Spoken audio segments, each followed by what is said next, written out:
Olá, queridos irmãos, bem-vindos a mais uma recapitulação da nossa lição. Nós estamos felizes em ter alguns irmãos assistindo diariamente, alguns têm falado conosco, ficamos felizes com isso. Estamos orando por todos vocês também. Vamos hoje fazer a recapitulação da lição número 10. O tema é arrependimento e perdão, e ela está maravilhosa, não é mesmo? Nós somos da Igreja do Pênfigo, estou aqui com o pastor Cleidson, com a Vanessa, que é a esposa do pastor, e eu sou a Simone Menezes. Uma saudação a todos, que a graça do Senhor Jesus seja conosco, que nos abençoe, né? E que você tenha a alegria de participar conosco e continuar nos acompanhando nessa recapitulação da lição. Né? Vamos orar? Ora para a gente? Oremos. Querido amado Pai, te agradecemos, Senhor, porque sabemos do teu grande amor por cada um de nós. E neste momento, Senhor, ao meditarmos sobre a tua palavra, rogamos ao Espírito Santo que ilumine as nossas mentes e os nossos corações para entendermos o que vamos estudar. Em nome de Jesus. Amém. Amém. Na lição de sábado, nós temos o verso para memorizar. Se confessarmos os nossos pecados, Ele é fiel e justo para nos perdoar os pecados e nos purificar de toda injustiça. Este é um verso, está em 1 João 1,9, e nós sabemos de cor este verso, né? Se confessarmos os nossos pecados, Ele é fiel e justo. Olha só, o se, ele vem aqui trazendo quase uma condição, é uma condição, não é mesmo? Se nós confessarmos, Ele é fiel e justo para nos perdoar os pecados e nos purificar de toda injustiça. E nós temos aqui uma imagem também, uma imagem de uma pessoa ajoelhada orando, uma cruz na mão, né? E a cruz parece que ela é quase uma chave, ela tem uns ganchinhos de chave e no pé dele tem a corrente com aquela bola de peso que colocavam nos presos antigamente, né? E o que vocês entendem disso, dessa figura? Eu creio que a prisão aqui, essa bola, ela está representando o pecado, né? Nós somos aprisionados pelo pecado, mas ao mesmo tempo ele tem uma chave na mão, que é a confissão. Então, se ele utilizar esta chave, ele então vai se livrar desse pecado, né? Ele vai ficar livre dessa prisão que está aprisionando ele. Então, na verdade, assim, ele está preso, mas ele tem uma condição. Se ele quiser usar a chave, ele é libertado. Se ele não quiser, ele continua preso. Então, é condicional, né? A chave aqui é a confissão, né? Uma vez que eu confesso a Deus, Ele nos livra dos pecados, né? Verdade. Eu achei interessante porque a pessoa que está na imagem, ela está ajoelhada. Então, ela já está em processo, né, de confissão, aparentemente. E é interessante que a chave tem um formato, e o formato dessa chave é um formato de cruz. Então, já nos lembra a graça salvadora de Jesus Cristo, que traz, por meio dela, que ele pode, então, usar essa chave, né, e abrir, então, se libertar das correntes que o prendem. E acho que bem falado o que a Vanessa colocou aqui, porque ele está em processo. Não significa que toda oração já tenha confissão. Há muitas pessoas que fazem uma oração inteira, mas pedidos, pede um monte de coisa para Deus, mas não tem o momento da confissão. A confissão, ela faz parte da oração. Então, na oração, nós temos uma oportunidade de libertar do pecado, que é a confissão. E não significa que todo mundo que está orando já está confessando. Então, é um processo, né? Faz parte da oração. Na lição de sábado, ele fala de um episódio que aconteceu com o povo de Israel, que foi quando Moisés ele subiu para receber ali os 10 mandamentos, e ele passou um tempo lá, né? E o povo achou que ele havia morrido. Perderam o líder deles. E o povo, de uma forma estranha, mas não tão estranha, já que às vezes nós fazemos isso, em vez deles se aproximarem mais de Deus, eles criaram um Deus para eles, eles fizeram ali um Deus que eles pudessem ver. Sendo que eles tinham a presença de Deus todos os dias, mas eles queriam algo talvez familiar para eles, que era familiar, era algo familiarizado ali no Egito. E eles fizeram. E Arão, ele cedeu. Arão, ele era o líder ali, né? E ele cedeu essa exigência do povo. Aqui nós podemos ler assim: esse episódio é entre tantos que nos ensinam sobre arrependimento e perdão, que é o tema dessa semana. Ao avançar cada lição, tenha em mente o que o verso para memorizar nos ensina. Sim, pecamos, mas graças à cruz e ao plano da salvação, o perdão está sempre disponível ao pecador sincero que confessa e se arrepende. Sempre disponível. Uma coisa que eu achei interessante também nessa abertura é que o povo havia acabado de vir daquela aliança feita ali no monte, né? Então, haviam selado uma aliança com Deus de serem fiéis e logo em seguida, então, olhando de longe, parece difícil demais de acreditar em algo desse tipo, porque se fizeram um compromisso, bastava seguir o compromisso, e Deus estava ali, eles tiveram a sensação visível de Deus, né? Então, mesmo assim, logo na sequência, eles pecaram. E como você disse, acontece assim na nossa vida. Muitas vezes estamos fiéis, às vezes participando de alguma comunidade cristã, movimentos, e, quem sabe, internamente alimentando pecados escondidos, acariciados. Então, é algo que, para entendermos a história, precisamos também olhar para nós mesmos, e se isso pode estar acontecendo conosco. Vamos para a lição de domingo. A correria da vida. E aqui ele faz uma descrição na lição de domingo de um dia muito atarefado de uma pessoa, né? Mas esse dia é um sábado. Eu imagino, né? Que ela já tinha preparado tudo na sexta, como toda a família, deixa tudo preparadinho. E é um dia que ela ama, mas são tantas as coisas que aparecem naquele dia, ou não. E aí ela se torna uma pessoa atarefada. Ela tem que... acontecem coisas e ela vai e coloca uma roupinha na lavadora, ela passa um paninho na casa, e aquele dia começa a ser tão exaustivo quanto os outros. E acontece com a gente mesmo, né? Ela está aqui descrevendo uma situação que não é tão incomum para ninguém. E, de repente, ela pensa que aquele dia, deveria ser um dia para ela se aproximar de Deus. Aqui faz um paralelo com a história de Marta e Maria, né? Marta, muito ocupada com todos os serviços. E a gente pode imaginar, né? Estavam ali quantas pessoas naquela casa? No mínimo 12, aí mais o irmão dela e a irmã, já são 14 pessoas para comer. E não é fácil, e ela se atarefou com coisas que seriam necessárias, ou não, seriam necessárias. Ela se preocupa com o bem-estar. Porém, Maria estava preocupada com a parte mais importante, que era sentar-se aos pés de Jesus e prestar atenção naquele momento que seria único, talvez. Mesmo eles sendo amigos, aquele momento seria único. E na nossa vida, diante de tantas e tantas tarefas, a nossa boa parte também ela é sentar-se aos pés de Jesus. Eu vejo que o propósito aqui da lição de domingo é identificar pequenas coisas que podem enfraquecer o nosso relacionamento com Deus, né? Às vezes a gente olha e fala, isso aqui é só uma coisinha, o que tem, né? Eu vou cuidar disso aqui, vou passar um paninho aqui. Mas às vezes a gente fica preocupado com essas coisas, esquece de um dia que Deus separou para o relacionamento, né? Então, a lição ela está nos mostrando que nós precisamos identificar o que enfraquece o nosso relacionamento com Deus, né? Deus reservou um dia para Ele, mas a correria da vida já nos toma todos os outros dias. E no sábado também a gente vai permitir que as correrias da vida tomem esse tempo de relacionamento exclusivo com Deus, né? Não é olhar simplesmente para aquilo que é pecado, é olhar para o relacionamento com Deus, né? É verdade.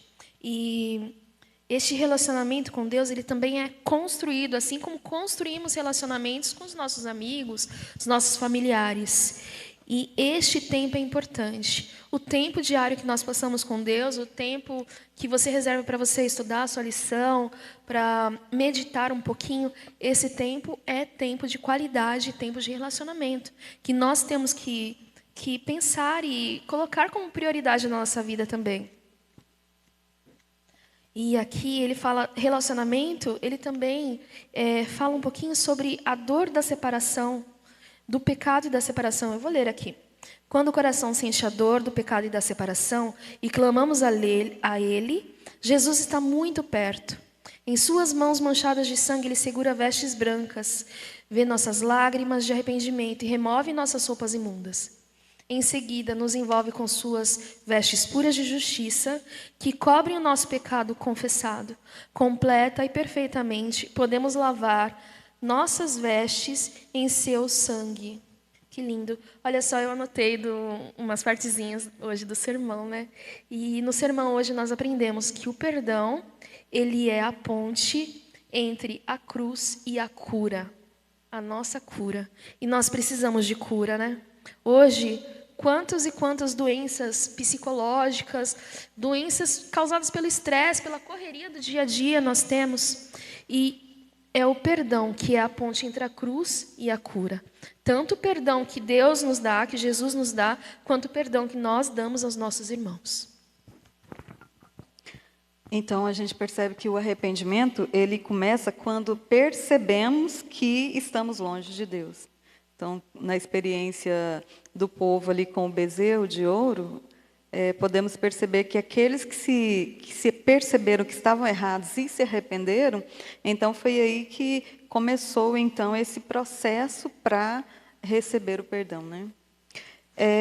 Na lição de segunda-feira, ela vai abordar o tema de convicção do Espírito Santo. E é interessante observar que a lição ela começa introduzindo uma pequena ilustração de um homem que estava pensando. E no pensamento dele, ele pensava o seguinte: ele naquele dia tinha sido ríspido, tinha sido duro com a esposa, disseram algumas palavras nas quais ele estava arrependido, mas aí veio um outro pensamento na mente dele. Mas ela não mereceu pelo menos um pouquinho daquelas palavras? E é interessante esse olhar, porque ao visualizar uma situação na qual nos arrependemos, às vezes dizemos palavras que sabemos que não deveríamos ter dito, estamos arrependidos, mas tentamos justificar os nossos erros também através do erro do outro, né? Então, será que a outra pessoa também não mereceu? Mas será que eu não tenho uma certa razão? E aí entra, então, o papel do Espírito Santo. Porque nem sempre é muito simples de se pedir perdão. Mas isso, a questão de pedirmos o perdão, é essencial para restaurar ou para fortalecer qualquer relacionamento. Então, se erramos com o nosso próximo, precisamos reconhecer isso e o relacionamento ele vai ser fortalecido a partir do momento que eu reconhecer e pedir perdão. Mas se eu simplesmente passar por cima dessa situação, o relacionamento vai ficar enfraquecido. E o Espírito Santo, então, ele tem uma função que é importante, né? Ele traz à mente os pecados que cometemos. Então, quando nós estamos aqui pensando em algo e vem à nossa mente os pecados que cometemos, isso é uma obra do Espírito Santo trabalhando, né? E aí, algo nessa história da ilustração da lição que é interessante é que é mais fácil abafar a voz mansa e suave quando nós começamos a justificar o nosso modo de agir. Então, se eu começo a justificar o meu modo de agir, essa voz, então, do próprio Espírito Santo de Deus, ela pode ser silenciada por causa das minhas justificativas pessoais. Então, Deus, ele não está procurando apenas pessoas que se sintam culpadas, mas pessoas que retornem para Ele. O problema não é a falta de religião, ou não era a falta de religião daquele povo, quando eles estavam lá diante de Arão solicitando o bezerro. A questão é a falta do relacionamento. Então, essa falta de relacionamento gera o distanciamento. E quanto mais distantes estamos, então essa voz que vai calar a voz de Deus vai ficando mais alta em nossa mente. Até porque, Vanessa, se uma pessoa ela vive só a religião, o senso do pecado dela não traz tristeza, traz culpa. Porque quando eu faço alguma coisa no sentido de apenas querer esconder, as consequências eu encaro como desagradável, mas não como tristeza. E Ellen White ela fala sobre isso, tem um texto interessante aqui no livro Desejado de Todas as Nações, página 233, que diz assim: muitas vezes nos entristecemos porque nossas más ações trazem desagradáveis consequências, né? Às vezes as pessoas elas estão mais preocupadas com a consequência, né? E a sequência diz assim: mas isso não é arrependimento, porque aí ela completa: a verdadeira tristeza pelo pecado é a atuação do Espírito Santo, o resultado da atuação, o Espírito Santo que nos convence do pecado, da justiça, do juízo, né? Como está em João 16, versículo 8. Então, isso é algo assim, muito interessante. A gente vê dois exemplos claros na Bíblia, né? A gente vê Judas e Pedro, né? Enquanto Pedro ele arrependeu, Judas apenas assim teve aquele medo das consequências, né? Remorso, que a gente poderia dizer. Só voltando no texto que você mencionou, pastor, aí João 17, eu gostaria de ler. João 16, versículo 8. Ele diz exatamente o seguinte: quando ele vier, convencerá o mundo do pecado, da justiça e do juízo. Então, esse texto relacionando ao Espírito Santo. Ou seja, ele tem esse papel de convencer o mundo do pecado, da justiça e do juízo. E aí, quando a lição nos aponta para olharmos para Oséias 6, e ela diz o seguinte: o que você percebe de modo específico sobre como Deus se descreve ao nos convidar ao arrependimento? Porque Deus, então, faz esse convite para cada um de nós estarmos arrependidos. Então, eu pude observar algumas questões quando olhei para Oséias 6. Uma delas é que Deus, Ele disciplina. E Ele disciplina no propósito de restaurar. Não é com o propósito de fazer sofrer. A disciplina é para restauração. Outra coisa interessante é que Deus ele tem um desejo muito grande de restaurar a vida da pessoa. Então, quando você olha para o versículo 2, você percebe exatamente esse desejo de Deus de trazer restauração. E algo impressionante também nesse texto de Oséias 6 é que Deus ele é constante. Então, nós podemos confiar na sua bondade, na sua natureza divina, no seu amor perdoador, restaurador, porque Ele é constante, né? Então, em contrapartida, às vezes o nosso arrependimento é superficial, né? O nosso propósito não é tão firme, mas podemos olhar para Deus e receber essa força que vem dEle. E o Espírito Santo, então, vai fazer esse papel, que é o principal aqui da lição de segunda-feira. É o Espírito Santo convencendo a mim e a você de que o pecado que está na minha vida precisa ter uma ação contra ele. Que insistência, né? Não uma insistência de Deus? Porque assim como Oséias, ele ia buscar a mulher dele, certo? E Deus também ele busca o pecador. Eu vi um comentário, não conheço todas as religiões, mas fala que a Bíblia, a religião que segue a Bíblia, ela é a única que ensina que Deus, o Deus da religião, que vai buscar o pecador. As outras, os pecadores, eles têm que achar, encontrar e buscar Deus. Mas não, no cristianismo, na Bíblia, Deus ele encontra a gente. E o Espírito Santo tentando convencer a gente a cada momento, é essa busca pela pessoa, são oportunidades que temos. E essas oportunidades elas são aceitas quando nós abaixamos um pouquinho a nossa voz e ouvimos a voz dele. Muito bem, vamos passar então para a lição de terça-feira, e o título dela é Arrependimento Verdadeiro. E aí eu quero voltar um pouquinho aqui no que você mencionou sobre Judas e sobre Pedro, né? Porque eu posso pensar que Judas, ele teve um remorso, e Pedro, ele teve arrependimento. Quando eu penso, por exemplo, no remorso, o remorso ele vai olhar para o erro. E tudo que Judas fez foi olhar para o erro que ele tinha cometido. Mesmo quando Jesus teve um olhar compassivo, misericordioso, perdoador, a única coisa que ele conseguia ver era o erro dele. Enquanto Pedro, ele teve o arrependimento. E esse arrependimento, ele pôde olhar para Cristo. E naquele olhar que Cristo devolve para ele então teve de fato uma reviravolta na sua vida. Porque o Pedro, a partir daquele momento, foi um outro Pedro. Ele teve uma vida diferenciada daquele momento em diante. Porque uma coisa é eu estar ciente das minhas próprias convicções, outra coisa é eu me conhecer de fato. Porque a cada dia que nos conhecemos mais, podemos saber das nossas limitações. E é interessante, porque esse arrependimento ele pode ser decisivo. Tanto é que no livro de Atos, no capítulo 3, versículo 19, ele diz as seguintes palavras. Atos 3, 19, acompanhe. Diz o seguinte, olha.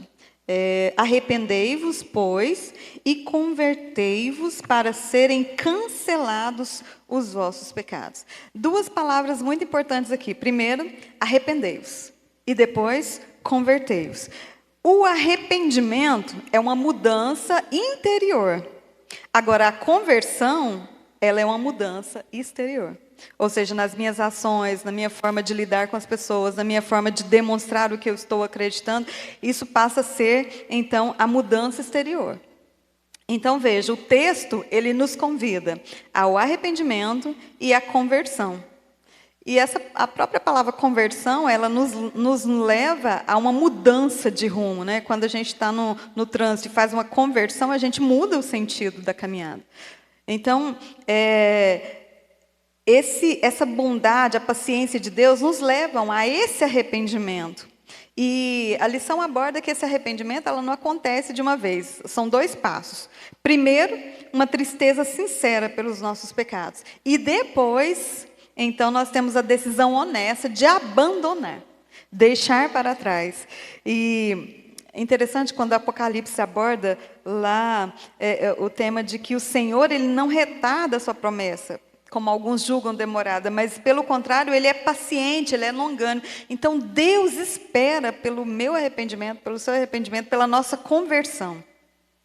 E isso é importante, porque nenhum arrependimento é genuíno, a menos que realize uma obra de reforma. Então, é importante arrependimento, mas o arrependimento, ele leva para uma reforma. Ou seja, eu quero deixar uma frase aqui de resumo dessa lição da terça. O arrependimento verdadeiro, ele produz mudança de vida. Muito bem. E passando agora para a lição de quarta-feira, né? Vai estar falando agora sobre a graça, né? Nesse processo de perdão, nesse processo de arrependimento, né, e perdão, a graça de Cristo é um elemento muito importante. Eu quero começar lendo com vocês Salmo 103, versículo 8, que diz assim: O Senhor é misericordioso e compassivo, longânimo, assaz e benigno. Este texto mostra aqui que o Senhor é muito misericordioso, compassivo, né? Tardio em irar, rico em bondade. E é essa graça de Cristo, porque a graça de Cristo envolve todos esses elementos, né? A graça de Cristo envolve a sua bondade, o quanto Ele é compassivo, o quanto Ele é tardio em irar, que é a graça que nos traz essa capacidade de mesmo pecando e restaurar, né? Ir até Cristo e dizer: Senhor, me aceita novamente, né? Isso é algo assim que para algumas pessoas é tão incompreensível que Pedro chega e perguntou: Senhor, mas e se eu fizer isso e o Senhor vai me restaurar novamente nesse vínculo? Até quantas vezes o Senhor tem paciência para fazer isso, né? Eu pecar e o Senhor admitir de novo, e o Senhor apagar os pecados. até quantas vezes? E ele responde, até 70 vezes 7. Não que era 70 vezes 7, mas é um símbolo de que assim, é o perdão perfeito, né? A graça de Cristo, por ele ser longano, é o perdão perfeito. Mas isso pode nos trazer ao pensamento de outra coisa, né? De permanecer, se Cristo perdoa, se a graça é ilimitada, então, se eu errar é só pedir perdão. Mas a gente até falou do perdão verdadeiro, né? O perdão verdadeiro significa esse abandono do pecado, né? Então, veja, aqui a lição vai nos trazendo que o fato de o Senhor ser compassivo, bondoso, tardio em irar-se, grande em misericórdia, comprova a razão pela qual Jesus morreu na cruz, né? Para exatamente nos restaurar. Essa foi a maior demonstração de graça, né? O Senhor Jesus na cruz do Calvário por nós. E esse é um ponto que a lição está colocando, né? Se nós temos um Senhor riquíssimo em misericórdia, que morreu por nós, que deu tudo, inclusive a sua própria vida, Ele não pode perdoar nosso pecado. Ele não está disposto a nos dar o perdão? Claro que está, se Ele esteve disposto a dar a sua própria vida, né? Então, veja, tudo que nós precisamos fazer, então, é o quê? É reconhecer e confessar nosso pecado, né? Senhor, eu estou aqui outra vez. Senhor, agora outra vez. Senhor, de novo. Mas Ele é fiel, Ele é misericordioso, Ele é longânimo, quantas vezes for necessário. O que o inimigo faz é tentar tirar essa experiência nossa de um Deus longânimo e dizer assim, você vai ter coragem de novo pedir perdão? Quantas vezes você já pediu perdão sobre isso? Quantas vezes você já errou? Esse erro, é claro que a lição está trazendo que arrependimento é abandono. Mas se eu ainda não conseguir abandonar, significa que eu não posso pedir perdão novamente? Não. O arrependimento sincero, ele me leva ao deixar o erro, a abandonar. Mas quantas vezes for necessário eu ir a Jesus e pedir perdão novamente, significa que cada uma das vezes que eu vou a Ele, Ele vai me perdoar, porque Ele é longânimo para conosco, né? E nós entendemos o perdão entre a gente e os nossos irmãos, entre nossa família. Nós entendemos que é uma questão de merecimento. Algumas pessoas não merecem o meu perdão.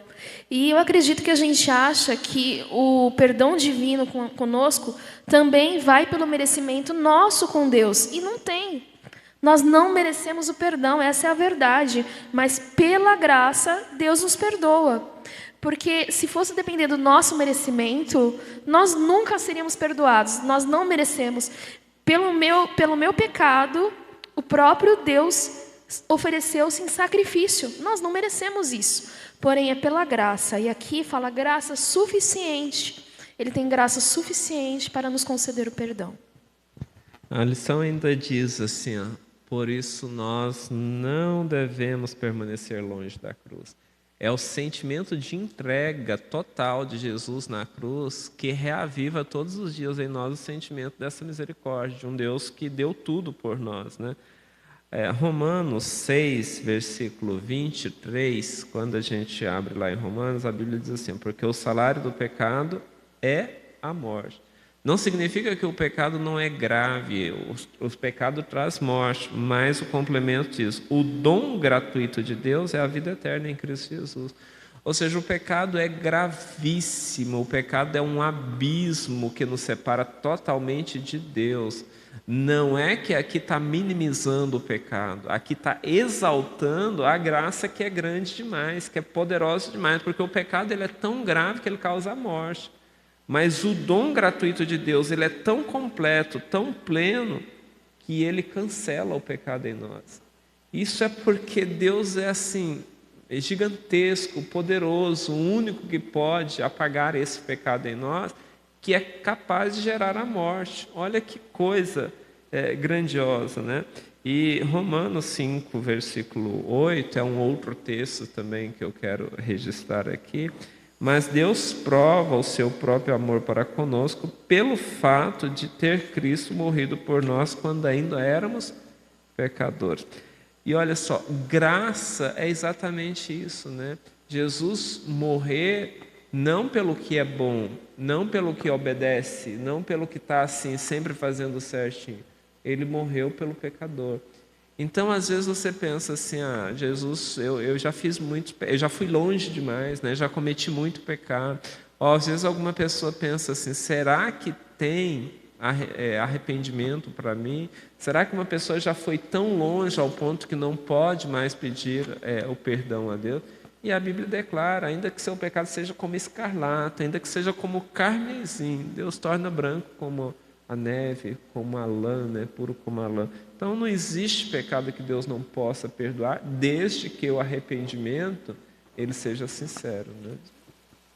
Tinha um grande jurista brasileiro, eu não lembro o nome, mas ele estava numa conferência com outros advogados e ele estava ali num debate por causa de um artigo e alguns advogados debatendo com ele. E os advogados falaram, como que o senhor fala disso com tanta propriedade? Aí ele falou, eu que escrevi o Código Civil, então eu sei o que eu estou falando. Quando nós escrevemos esse artigo, foi por causa disso.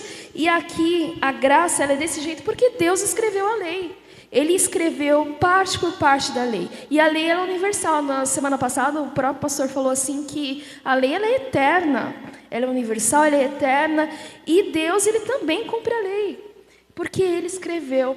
Quando Ele nos dá a graça, quando Ele fala aqui da graça, que para a gente nós não merecemos, mas Deus Ele oferece, Ele está te falando o que Ele escreveu e que vai se cumprir.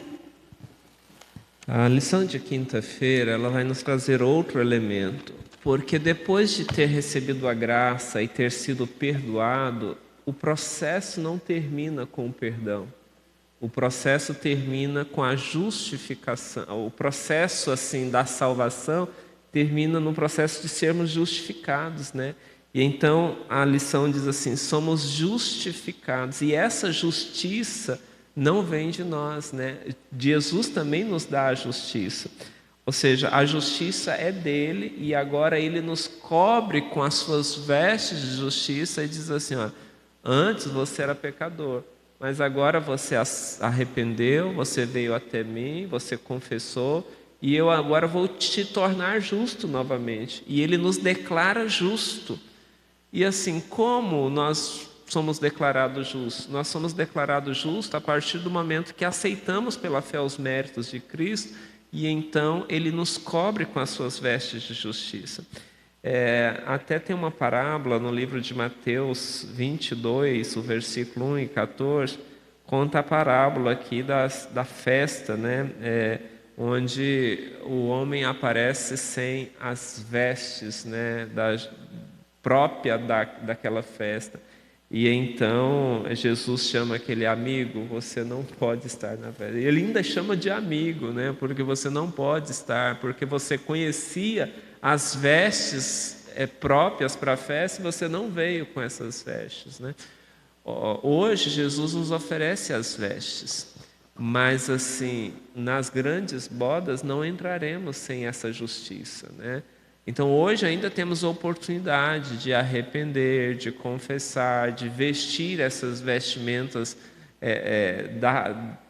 da justiça de Cristo, né? Que essa vestimenta é a justiça de Cristo, até que o caráter de Cristo esteja reproduzindo em nós pela sua própria justiça.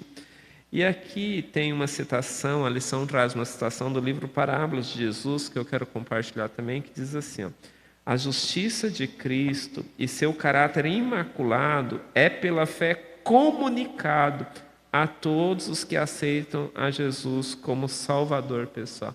Então, aqui está falando da justiça comunicada, ou seja, nós não nascemos, o pecado nos tirou duas coisas.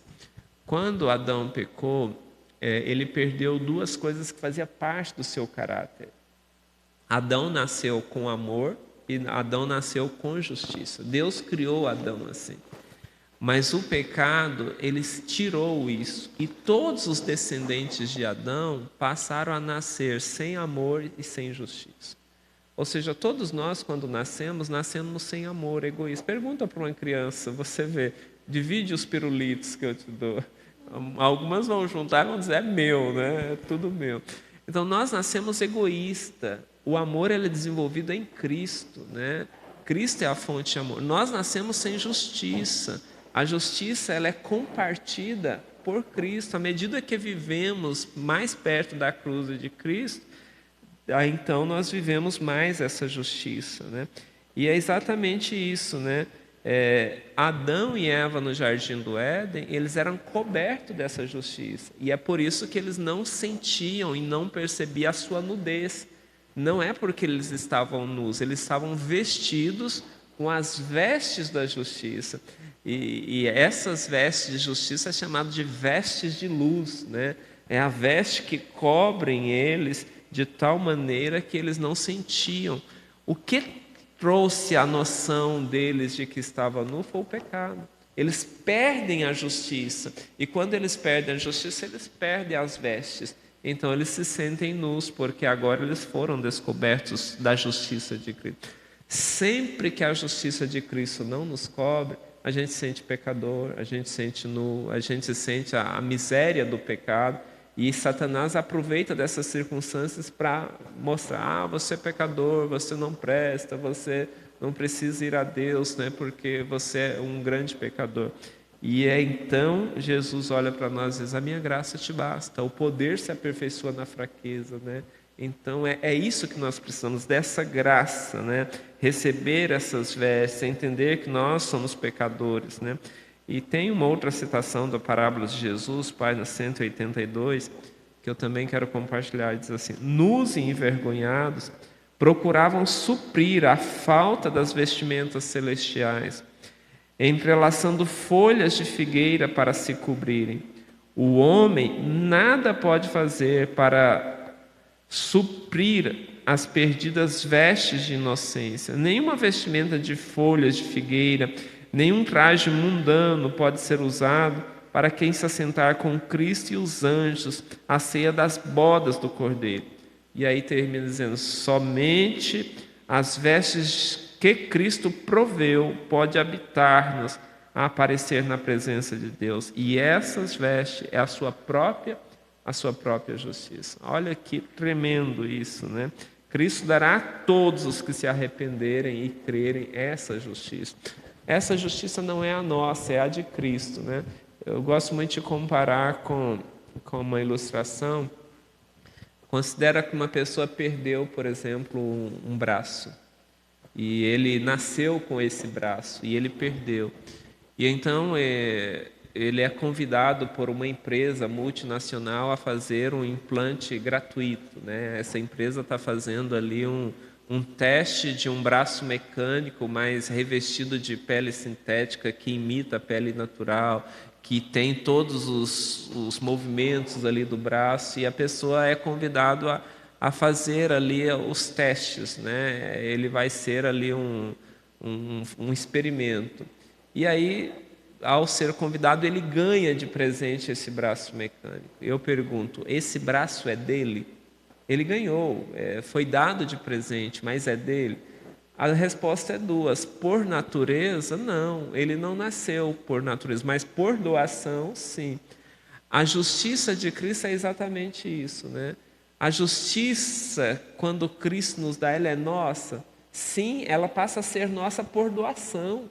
Ela passa a ser totalmente nossa. Mas o que eu fiz para merecer? Nada, eu só ganhei. Eu só aceitei, eu só pedi, e Cristo deu essa justiça. Ela é totalmente nossa por doação. Mas por natureza, não, a minha natureza não tem justiça nenhuma, né? Ela é só por doação, né? Então, essa justiça é imputada em nós por Cristo, é compartida por nós por Cristo, né?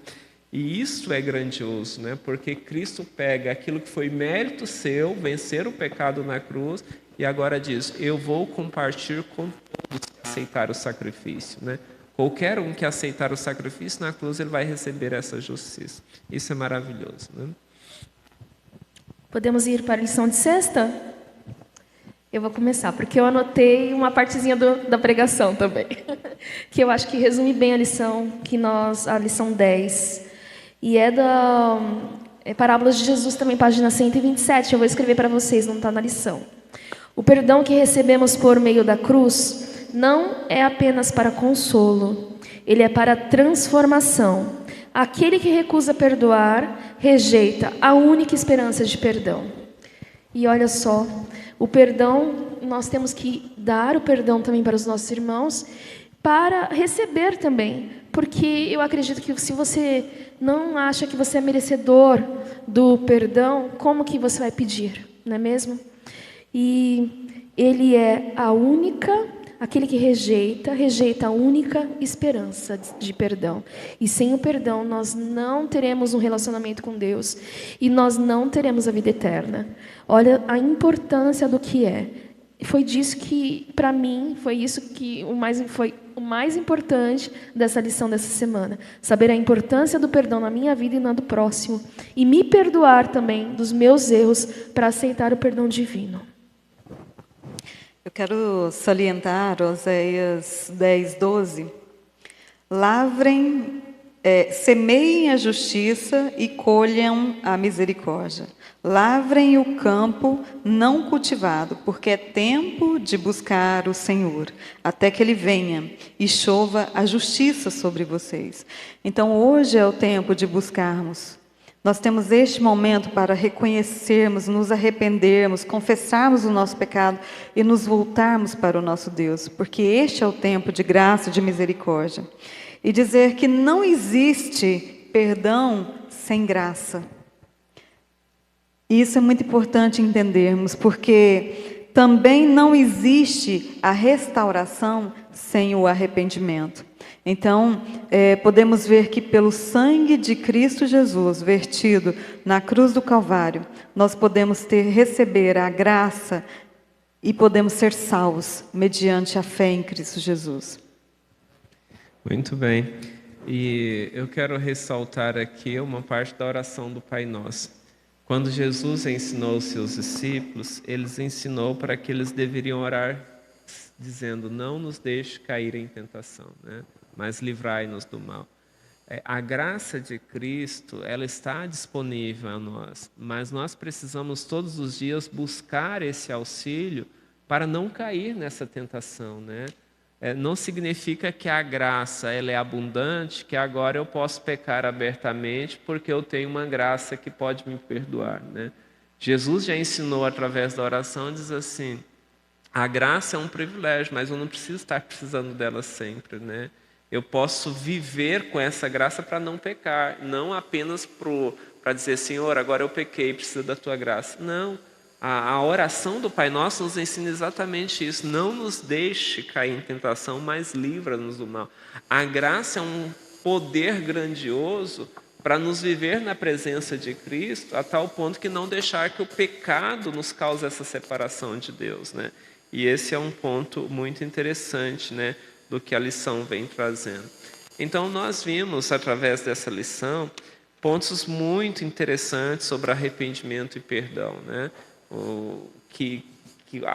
Deus provê para nós o Espírito Santo, né, para nos dar esse sentimento de arrependimento. Deus provê para nós a sua graça e o pleno perdão. Tudo que nós temos que fazer é ir a Ele, né? E esse ir a Ele é mostrar quão arrependido estamos, né? E depois firmar nele, né? Mostrando que não existe reavivamento sem reforma, também não existe arrependimento sem mudança, né? Vamos orar? Ora para a gente, pastor. Oremos. Senhor nosso Deus, louvamos a Ti pelas Tuas bênçãos. Obrigado pela essa recapitulação. Obrigado, Senhor, por estudo da lição. Que o Senhor nos dirija a nossa vida, a cada dia viver em dependência do Senhor e a cada dia entender o Seu amor, a Sua graça, a ação do Espírito Santo em nossa vida. Entregamos tudo em Tuas mãos, em nome de Jesus. Amém. Obrigado por assistir conosco, estudar conosco e deixem os seus comentários. Se tiverem dúvidas também, deixem aí. Nós vamos responder a todos. Deus abençoe e bons estudos.